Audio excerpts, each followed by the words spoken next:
I was so excited to get my keys to my studio this week. I am not exaggerating when I say this is double the size of my bedroom.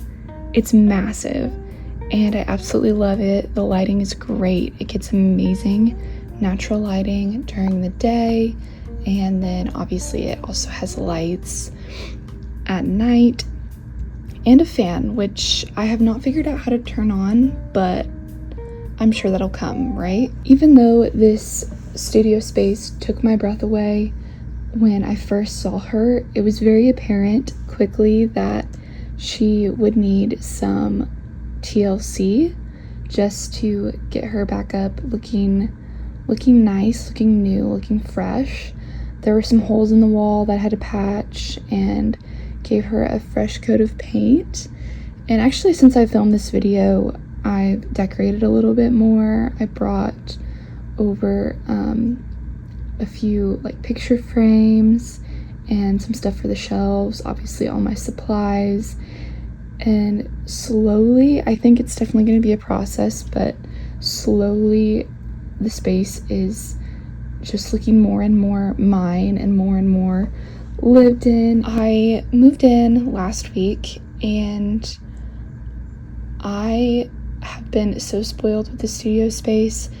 It is something I really just have made my own. I brought a lot of stuff from home. I brought my ginormous easel, which is still broken by the way, but that's okay. It'll get fixed eventually maybe, and if not, it still works for now.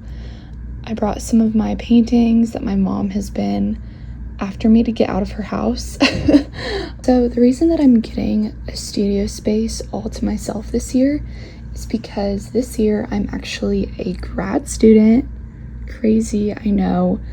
I feel so old walking around campus. I feel kind of like a granny, but it's okay. I have been blessed with this opportunity.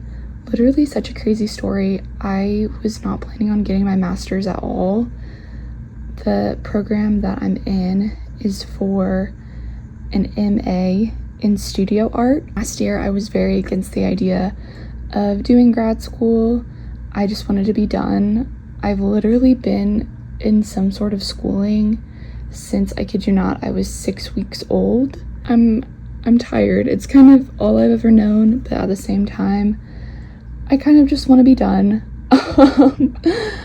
But I was given this opportunity and honestly blessed with it, able to get most of my expenses covered for this year.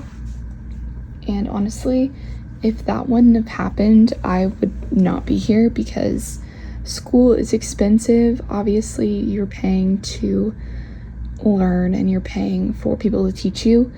But after you pay all of those expenses, you can't work a ton. Yeah, I feel like the past year I have really fully experienced what being a broke college kid is. I think it's a good lesson. Thankful for what I do have. Honestly, anything that I've ever needed has always been provided for me. The program that I am doing this year is exactly a year long, which most master's programs are 2 or 3 years. Really on the fast track this year. I am a little nervous about what it looks like to be in grad school and the schedule and just how intense it is, but I've taken some really intense classes throughout my schooling and like I've always gotten through it. And also I don't want to look at it as something to get through. Like I really do want to enjoy the process. I love to make things ever since I was a kid. I love to just create. This seems like the perfect place and the perfect time to do it. During undergrad, my declared major was graphic design. I spent a lot of time obviously studying that and in those courses, and I'm so glad that I decided to get my bachelor's degree in that area. But for my master's, the more I thought about it, the more I just did not want to do graphic design again, just because the degree is in studio art. No matter what my decided concentration would be, my degree would ultimately still just be in studio art, and I decided if I was going to study something for a year, I really wanted it to be painting. I loved painting ever since I started art school. I've just felt so drawn to the medium and I just love the way it looks. I got started on my first painting this week and yeah, I can't wait to make even more.